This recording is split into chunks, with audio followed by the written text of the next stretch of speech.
नमस्कार। आज के दिन का पूरे देश को बेसब्री से इंतजार रहा है। कितने महीनों से देश के हर घर में बच्चे, बूढ़े, जवान सभी की जुबान पर यही सवाल था कि कोरोना की वैक्सीन कब आएगी। तो अब कोरोना की वैक्सीन आ गई है, बहुत कम समय में आ गई है। अब से कुछ ही मिनट बाद भारत में दुनिया का सबसे बड़ा टीकाकरण अभियान शुरू होने जा रहा है। मैं सभी देशवासियों को इसके लिए बहुत बहुत बधाई देता हूं। आज वो वैज्ञानिक, वैक्सीन रिसर्च से जुड़े अनेकों लोग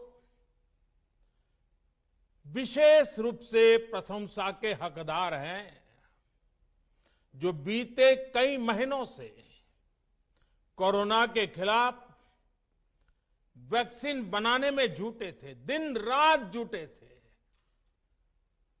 न उन्होंने त्योहार देखा है, न उन्होंने दिन देखा है, न उन्होंने रात देखी है। आमतौर पर एक वैक्सीन बनाने में बरसों लग जाते हैं, लेकिन इतने कम समय में एक नहीं, दो मेड इन इंडिया वैक्सीन तैयार हुई है। इतना ही नहीं, कई और वैक्सीन पर भी काम तेज गति से चल रहा है। ये भारत के सामर्थ्य, भारत की वैज्ञानिक दक्षता, भारत के टैलेंट का जीता जागता सबूत है।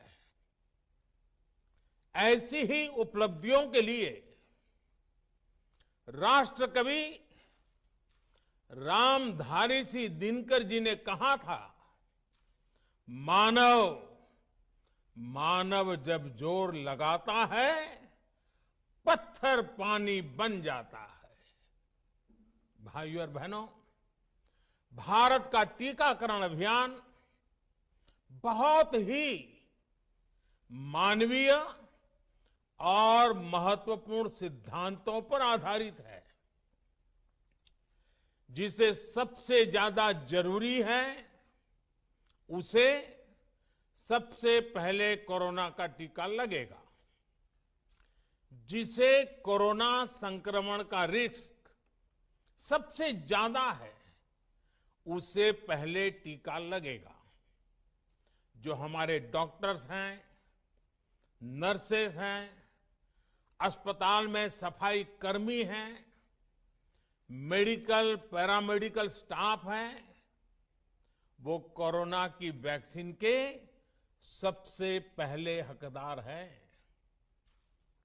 चाहे वो सरकारी अस्पताल में हो या फिर प्राइवेट में, सभी को ये वैक्सीन प्राथमिकता पर लगेगी।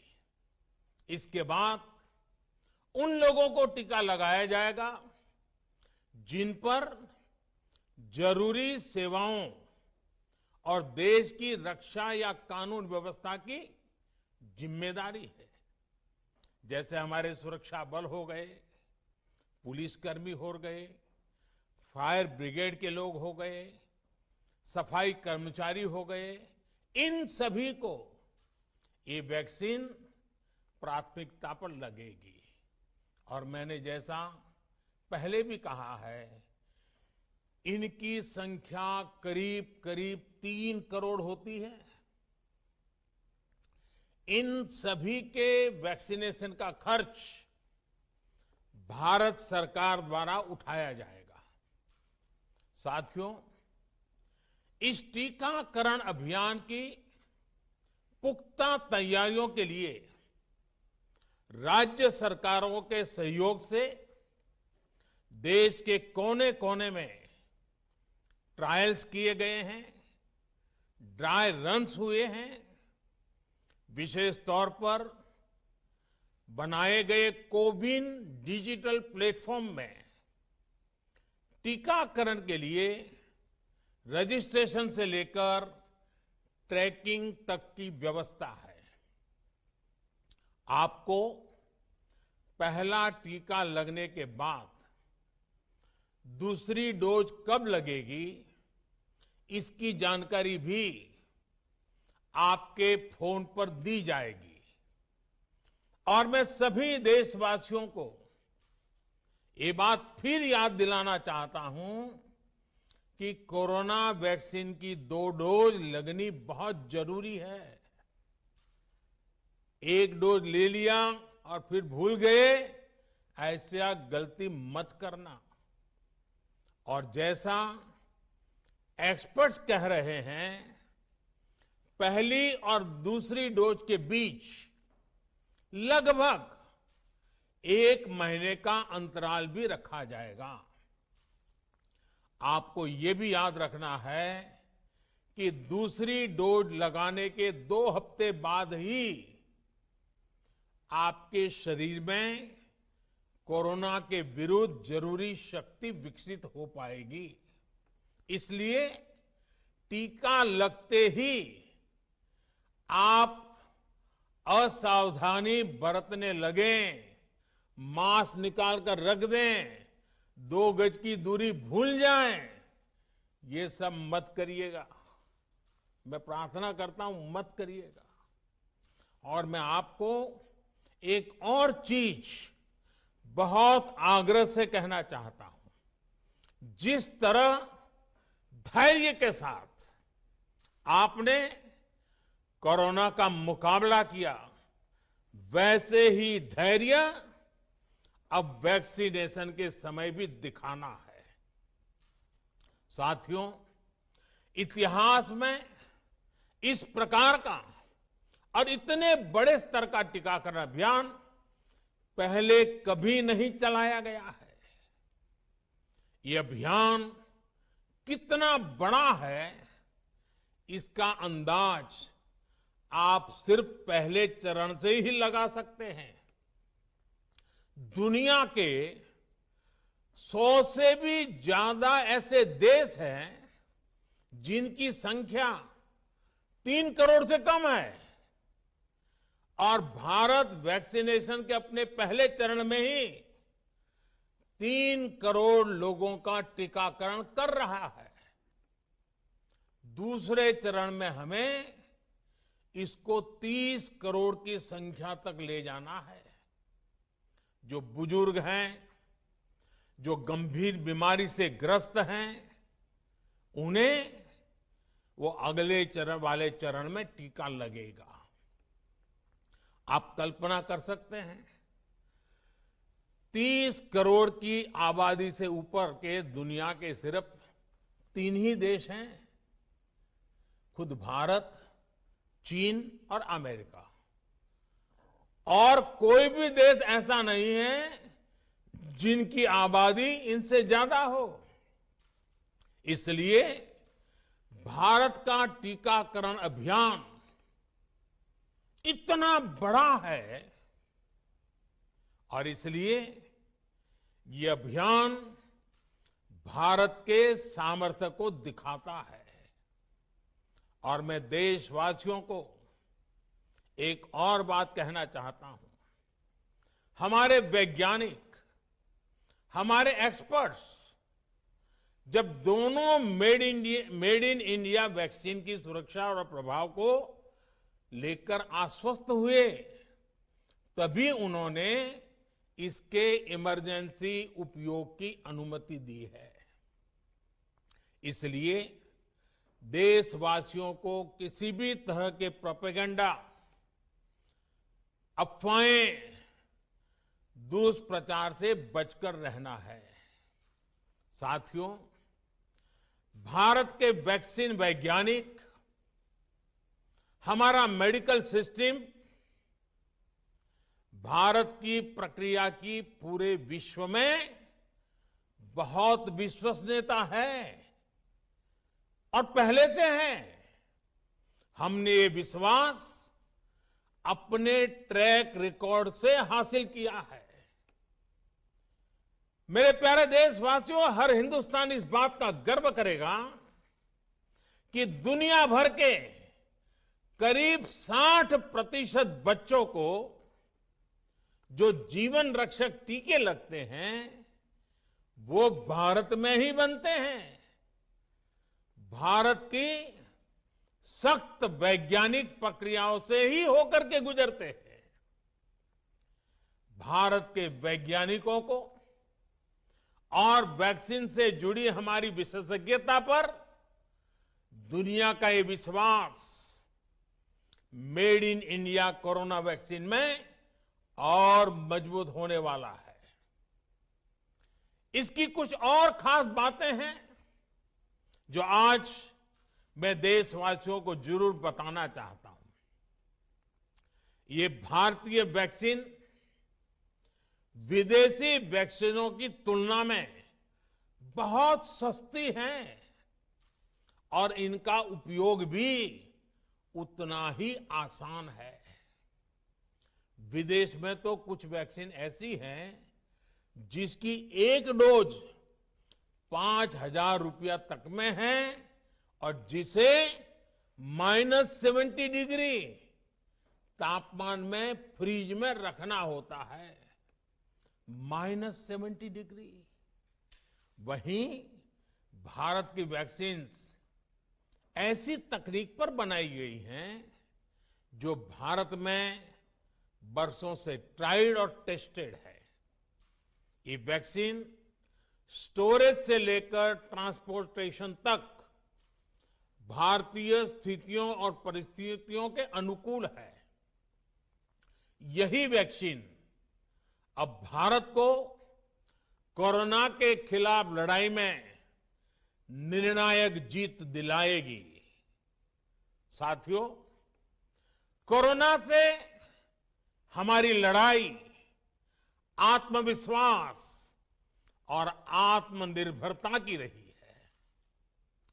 इस मुश्किल लड़ाई से लड़ने के लिए हम अपने आत्मविश्वास को कमजोर नहीं पड़ने देंगे। ये प्रण हर भारतीय में दिखाई दिया है। संकट कितना ही बड़ा क्यों न हो, देशवासियों ने कभी आत्मविश्वास खोया नहीं। जब भारत में कोरोना पहुंचा तब देश में कोरोना टेस्टिंग की एक ही लैब थी। हमने अपने सामर्थ्य पर विश्वास रखा और आज 2300 से ज्यादा लैब्स का नेटवर्क हमारे पास है। शुरुआत में हम mask, PPE kit, testing kits, ventilators जैसे जरूरी सामान के लिए भी विदेशों पर निर्भर थे। आज इन सभी सामानों के निर्माण में हम आत्मनिर्भर हो गए हैं और इनका निर्यात भी कर रहे हैं। आत्मविश्वास और आत्मनिर्भरता की इसी ताकत को हमें टीकाकरण के इस दौर में भी सशक्त कर रहा है। साथियों, महान तेलुगु कवि श्री गुराजाड़ा अप्पा राव ने कहा था, सौंत लाभम कौंत मानुको, सौंत लाभ कौंत मानुको, पौरु गुवाडिकी तोड़ू पाड़बोए, देश मंटे मट्टी कादोई, देश मंटे मनुष्य लोय। यानी हम दूसरों के काम आए, ये निस्वार्थ भाव हमारे भीतर रहना चाहिए। राष्ट्र सिर्फ मिट्टी, पानी, कंकड़, पत्थर से नहीं बनता, बल्कि राष्ट्र का अर्थ होता है हमारे लोग। कोरोना के विरुद्ध लड़ाई को संपूर्ण देश ने इसी भावना के साथ लड़ा है। आज जब हम बीते साल को देखते हैं तो एक व्यक्ति के रूप में, एक परिवार के रूप में, एक राष्ट्र के रूप में हमने बहुत कुछ सीखा है, बहुत कुछ देखा है, जाना है, समझा है। आज भारत जब अपना टीकाकरण अभियान शुरू कर रहा है तो मैं उन दिनों को भी याद कर रहा हूं। कोरोना संकट का वो दौर जब हर कोई चाहता था कि कुछ करें, लेकिन उसको उतने रास्ते नहीं सूझते थे। सामान्य तौर पर बीमारी में पूरा परिवार बीमार व्यक्ति की देखभाल के लिए जुट जाता है, लेकिन इस बीमारी ने तो बीमार को ही अकेला कर दिया। अनेकों जगह पर छोटे छोटे बीमार बच्चों को मां से दूर रहना पड़ा। मां परेशान रहती थी, मां रोती थी, लेकिन चाहकर भी कुछ कर नहीं पाती थी। बच्चे को अपनी गोद में नहीं ले पाती थी। कहीं बुजुर्ग पिता अस्पताल में अकेले अपनी बीमारी से संघर्ष करने को मजबूर थे। संतान चाहकर भी उसके पास नहीं जा पाती थी। जो हमें छोड़कर चले गए, उनको परंपरा के मुताबिक वो विदाई भी नहीं मिल सकी जिसके वो हकदार थे।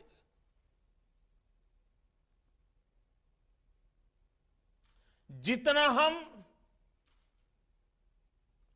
उस समय के बारे में सोचते हैं, मन सिहर जाता है, उदास हो जाता है। लेकिन साथियों, संकट के उसी समय में, निराशा के उसी वातावरण में कोई आशा का भी संचार कर रहा था। हमें बचाने के लिए अपने प्राणों को संकट में डाल रहा था। हमारे doctor, nurse, paramedical staff, ambulance driver, ASHA worker, सफाई कर्मचारी, पुलिस के साथी और दूसरे फ्रंटलाइन वर्कर्स, उन्होंने मानवता के प्रति अपने दायित्व को प्राथमिकता दी। इनमें से अधिकांश तब अपने बच्चों, अपने परिवार से दूर रहे, कई कई दिन तक घर नहीं गए।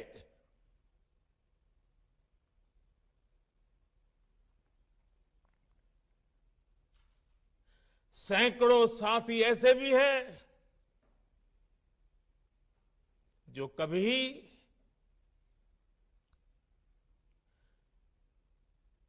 घर वापस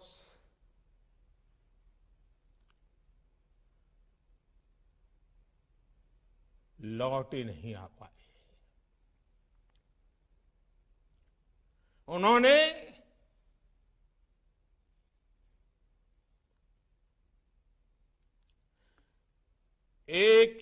जीवन को बचाने के लिए अपना जीवन आहूत कर दिया।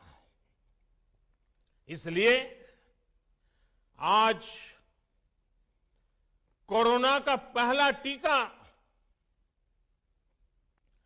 स्वास्थ्य सेवा से जुड़े लोगों को लगाकर एक तरह से समाज अपना ऋण चुका रहा है। ये टीका उन सभी साथियों के प्रति कृतज्ञ राष्ट्र की आदरांजलि भी है। भाइयों और बहनों, मानव इतिहास में अनेक विपदाएं आई, महामारियां आई, भीषण युद्ध हुए, लेकिन कोरोना जैसी चुनौती की किसी ने कल्पना नहीं की थी। ये एक ऐसी महामारी थी जिसका अनुभव ना तो साइंस को था, ना ही सोसाइटी को था। तमाम देशों से जो तस्वीरें आ रही थी, वो खबरें आ रही थी, वो पूरी दुनिया के साथ साथ हर भारतीय को विचलित कर रही थी। ऐसे हालात में दुनिया के बड़े बड़े एक्सपर्ट्स भारत को लेकर तमाम आशंकाएं जता रहे थे। लेकिन साथियों, भारत की जिस बहुत बड़ी आबादी को हमारी कमजोरी बताया जा रहा था, उसको ही हमने अपनी ताकत बना दिया। भारत ने संवेदनशीलता और सहभागिता को लड़ाई का आधार बनाया। भारत ने 24 घंटे सतर्क रहते हुए, हर घटनाक्रम पर नजर रखते हुए सही समय पर सही फैसले लिए। 30 जनवरी को भारत में कोरोना का पहला मामला मिला, लेकिन इसके 2 सप्ताह से भी पहले भारत एक हाई लेवल कमिटी बना चुका था। पिछले साल आज का ही दिन था जब हमने बाकायदा सर्वेलांस शुरू कर दिया था। 17 जनवरी 2020 वो तारीख थी जब भारत ने अपनी पहली एडवाइजरी जारी कर दी थी। भारत दुनिया के उन पहले देशों में से था जिसने अपने एयरपोर्ट्स पर यात्रियों की स्क्रीनिंग शुरू कर दी थी। साथियों, कोरोना के खिलाफ लड़ाई में भारत ने जैसी इच्छा शक्ति दिखाई है, जो साहस दिखाया है, जो सामूहिक शक्ति का परिचय करवाया है, वो आने वाली अनेक पीढ़ियों के लिए प्रेरणा का काम करेगा। याद कीजिए, जनता कर्फ्यू कोरोना के विरुद्ध हमारे समाज के संयम और अनुशासन का भी परीक्षण था, जिसमें हर देशवासी सफल हुआ। जनता कर्फ्यू ने देश को मनोवैज्ञानिक रूप से लॉकडाउन के लिए तैयार किया। हमने ताली, थाली और दिया जलाकर देश के आत्मविश्वास को ऊंचा रखा। साथियों, कोरोना जैसे अनजान दुश्मन जिसके एक्शन रिएक्शन को बड़े बड़े सामर्थ्यवान देश नहीं भांप पा रहे थे, उसके संक्रमण को रोकने का सबसे प्रभावी तरीका ही यही था कि जो जहां है वो वहीं रहे। इसलिए देश में लॉकडाउन का फैसला भी किया गया। यह निर्णय आसान नहीं था। इतनी बड़ी आबादी को घर के अंदर रखना असंभव है, इसका हमें एहसास था। और यहां तो देश में सब कुछ बंद होने जा रहा था, लॉकडाउन होने जा रहा था। इसका लोगों की रोजी रोटी पर क्या प्रभाव पड़ेगा, अर्थव्यवस्था पर क्या प्रभाव पड़ेगा, इसका आकलन भी हमारे सामने था। लेकिन देश ने जान है तो जहान है के मंत्र पर चलते हुए प्रत्येक भारतीय का जीवन बचाने को सर्वोच्च प्राथमिकता दी। और हम सभी ने ये देखा है कि कैसे तुरंत ही पूरा देश, पूरा समाज इस भावना के साथ खड़ा हो गया। अनेकों बार छोटी छोटी लेकिन महत्वपूर्ण चीजों की जानकारी देने के लिए मैंने भी अनेक बार देशवासियों के साथ सीधा संवाद किया। एक तरफ जहां गरीबों को मुफ्त भोजन की व्यवस्था की गई, तो वहीं दूध, सब्जी, राशन, गैस, दवा ऐसी जरूरी चीजों की सुचारू आपूर्ति सुनिश्चित की गई। देश में व्यवस्थाएं ठीक से चले, इसके लिए गृह मंत्रालय ने 24/7 कंट्रोल रूम शुरू किया, जिस पर हजारों कॉल्स का जवाब दिया गया, लोगों को समाधान दिया गया। साथियों, कोरोना के विरुद्ध इस लड़ाई में हमने कदम कदम पर दुनिया के सामने उदाहरण प्रस्तुत किया है। ऐसे समय में जब कुछ देशों ने अपने नागरिकों को चीन में बढ़ते कोरोना के बीच छोड़ दिया था, तब भारत चीन में फंसे हर भारतीय को वापस लेकर आया। और सिर्फ भारत के ही नहीं, हम कई दूसरे देशों के नागरिकों को भी वहां से वापस निकाल करके लाए। कोरोना काल में वंदे भारत मिशन के तहत 35 लाख से ज्यादा भारतीयों को विदेशों से भारत लाया गया। मुझे याद है, एक देश में जब भारतीयों को टेस्ट करने के लिए मशीनें कम पड़ रही थी, तो भारत ने पूरी टेस्टिंग लैब यहां से वहां भेज करके उसको वहां सजाया, लगाया, ताकि वहां से भारत आ रहे लोगों को टेस्टिंग की दिक्कत ना हो।